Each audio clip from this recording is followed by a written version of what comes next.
Bonsoir à toutes et bonsoir à tous. 2023, on ne perd pas les bonnes habitudes. Lundi 18h, comme chaque semaine, c'est bonne ou mauvaise. Alors, une petite précision avant de commencer et avant d'évoquer la scène dont je vais vous parler ce soir.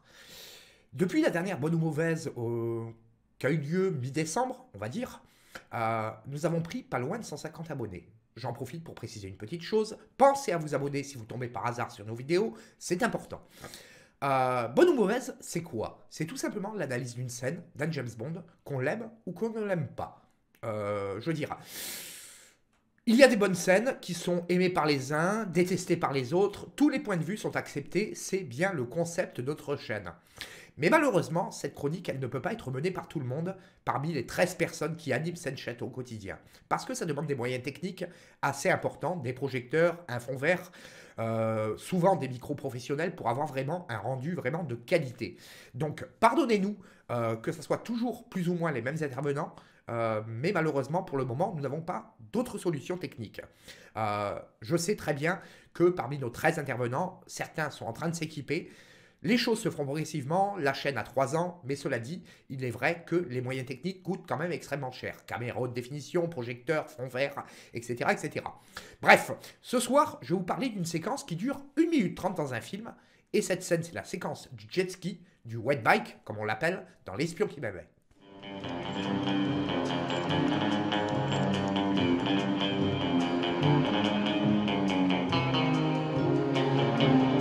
Alors, que dire de cette séquence du wet bike dans L'espion qui m'aimait? Alors, une première chose qui me semble importante de préciser, c'est que cette scène, elle a été tournée en octobre 1976, c'est-à-dire il y a plus de 45 ans. Effectivement, le jet ski, qui semblait révolutionnaire au moment de la sortie du film, et effectivement tout a été fait pour mettre en avant ce matériel particulier, aujourd'hui ça semble relativement banal. Parce que un jet ski, bon, même si ça coûte aux alentours de 8 à 10 000 euros, on en trouve sur toutes les plages de France et de Navarre. Mais il faut se remettre quand même dans le contexte de l'époque. En 1977, c'était la première fois qu'on voyait une moto des mers sur le grand écran. La scène, elle est intéressante à plusieurs points de vue. Effectivement, elle ne dure qu'1 minute 30, mais il y a plusieurs choses à repérer et qui sont pour moi repérables. D'abord, la mise en situation. On sait que c'est un équipement du service Q, on sait que James Bond doit intervenir sur Atlantis pour sauver Anya. Le service Q a livré cette moto et même le commandant Carter ne sait pas de quoi il s'agit puisqu'il s'empare du guidon sans savoir de quoi il s'agit. Alors effectivement, c'est un procédé technique et cinématographique et scénaristique qui est très intéressant parce que le grand public à l'époque ne savait pas lui-même de quoi il s'agissait. Cette scène qui semblait relativement novatrice en 1977 ne l'est plus, comme je l'ai dit, n'est plus novatrice aujourd'hui, c'est du classique, c'est du banal, etc. Contrairement à la voiture pilotée par téléphone portable dans Demain ne meurt jamais, l'Acrostar Jet dans Octopussy, etc. Des scènes parfois ont plus ou moins bien vieilli. Celle-ci, malheureusement, a mal vieilli parce que le côté novateur aujourd'hui n'existe plus. D'où l'intérêt pour n'importe quel cinéphile et n'importe quel fan de Bond de toujours se remettre dans le contexte de l'époque. Et cette scène, elle est intéressante, je dirais, à au moins 2 ou 3 points de vue. Déjà, d'un point de vue scénaristique. Il est intéressant de voir que Bond chevauche sa monture dans cette séquence pour aller délivrer sa bien-aimée. Ce qui renvoie à des contes pour enfants, etc. C'est très bien mené et ça reflète un petit peu l'esprit très tout public du film. Ça, c'est la première chose.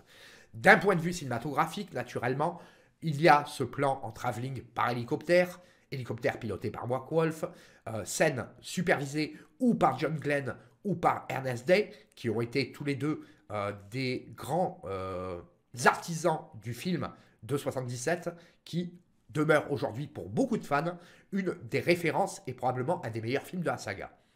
C'est bien filmé, c'est bien photographié, les couleurs sont pétantes. D'ailleurs, le choix du wet bike de couleur blanche avec des bandes noires, rouges et blanches est vraiment très intéressant.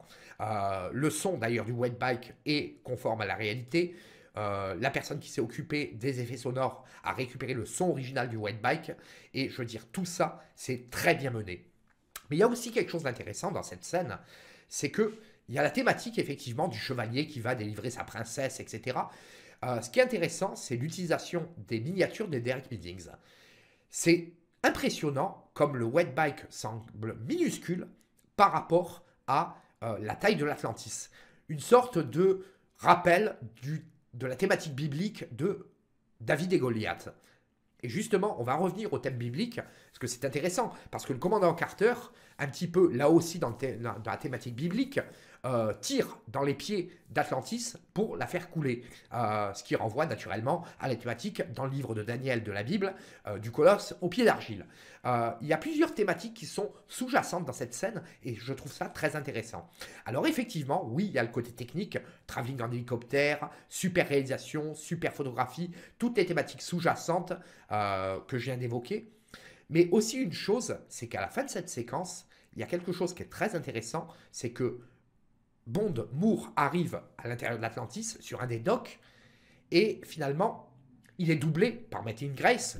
D'ailleurs, raison pour laquelle on ne voit jamais Roger Moore de face, mais toujours de dos. Il grimpe à l'échelle et à ce moment-là, il y a quelque chose de très intéressant. C'est la voix de Stromberg qui apparaît, aussi bien en VO qu'en VF, puisque Kurt Jürgens, comme vous le savez, s'est doublé lui-même en anglais et en français. Et cette voix, elle est totalement désincarnée, comme si Stromberg était une espèce de dieu. Bienvenue Monsieur Bond, je vous attendais. C'est hyper intéressant parce qu'il y a un côté presque de sonorité de cathédrale, comme si Stromberg était au-dessus de Bond. Ce qui est le cas actuellement, parce qu'il le domine. La preuve, c'est qu'il essaiera de le piéger un peu plus tard dans son ascenseur. Le final de la séquence, vous le retrouverez dans une des chroniques que nous a concocté Fred il y a plusieurs mois en arrière, et qui parle des 5 meilleurs morts de méchants. Cette séquence, elle est très intéressante, parce qu'elle prend le parti pris justement du détachement du réalisateur. C'est-à-dire que Bond n'est pas acteur, mais Bond est simplement observé. Il est tout simplement un personnage parmi tant d'autres. Il y a un côté, et c'est la thématique d'ailleurs qui apparaît souvent dans le film, il y a un côté très contemplatif dans le film. Bond est souvent acteur, certes, mais souvent il est simple spectateur, il est simplement objet de la mise en avant. Une thématique d'ailleurs qui apparaît dans la chanson thème, où Bond est considéré quelque part comme une forme d'objet. Mais bon, on va arrêter là pour l'analyse, on ne va pas rentrer dans le détail parce que je n'ai que 6 minutes 30 de temps de parole. Et cette scène, elle est riche à plusieurs points de vue. Effectivement, il y a tout ce que je viens d'évoquer, mais au-delà de ça, il y a quelque chose qui est très intéressant, c'est la manière dont la scène est amenée. Elle est hyper bien découpée, merci John Glenn pour le montage. On a d'abord la chevauchée du wet bike, l'arrivée sur Atlantis, l'introduction par Stromberg, comme je le disais tout à l'heure, bienvenue Monsieur Bond, je vous attendais, la séquence de l'ascenseur où Stromberg essaye de piéger Bond, le dialogue final et finalement la mort de Stromberg. Tout ça est très découpé, très cut, etc.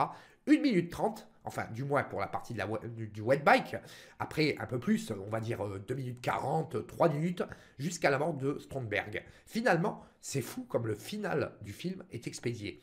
Après, il y a toute la scène de l'évasion d'Atlantis, etc. Mais ça fera peut-être l'objet d'une prochaine chronique. Et cette séquence, elle est très riche parce qu'il y a plein de thématiques sous-jacentes, parce que c'est bien réalisé, c'est bien filmé, il y a beaucoup de choses à analyser dessus, mais malheureusement, le temps m'est imparti. On est déjà à 6 minutes 40, parce que j'ai le chronomètre sous les yeux. Voilà, c'est ce que je voulais dire sur cette séquence. Moi, honnêtement, c'est quelque chose que j'apprécie énormément. C'est ce qui faisait, pour moi, les Bonds des années 70.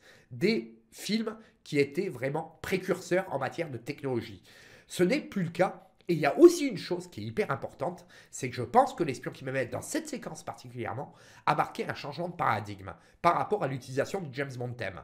Le James Bond theme, composé exceptionnellement pour ce film et uniquement pour ce film par Marvin Hamlisch, fait que le James Bond theme n'est plus utilisé pour des scènes d'exposition comme c'était le cas dans Bon baiser de Russie, dans Doctor No, dans Goldfinger et dans d'autres films de la saga. Mais à partir de là, on utilise le James Bond theme pour illustrer les scènes d'action. Et ça sera en particulier le cas pour les films de Pierce Brosnan on va dire, de 1995 avec Eric Serra jusqu'à 2002 avec David Arnold. Je vous invite d'ailleurs à regarder un petit peu la saga dans sa globalité et regarder un petit peu de la manière et surtout écouter comment sont utilisés le James Bond theme. Voilà. Donc, Grande thématique biblique et de contes pour enfants. Bond chevauche sa monture, David et Goliath, le colosse au pied d'argile, la réalisation, la photographie, la façon dont la scène est amenée, les miniatures de Derek Billings, les plans extrêmement cut de John Glenn. Cette scène est pour moi vraiment, même si elle a mal vieilli aujourd'hui, non pas d'un point de vue technique, mais d'un point de vue uniquement technologique, cette scène est une réussite totale.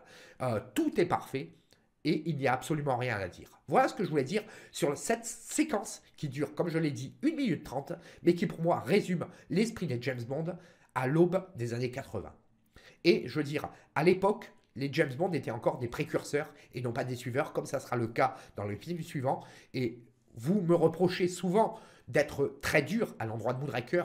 Non, rassurez-vous, je l'ai dit et je l'ai souvent défendu. Moonraker est un film que j'adore, que j'admire, parce que techniquement, il est absolument parfait, il a de très bonnes idées, mais malheureusement, il pêche souvent par un excès d'humour, ce à quoi L'espion qui m'aimait n'a jamais sombré. Voilà, c'est ce que je voulais dire.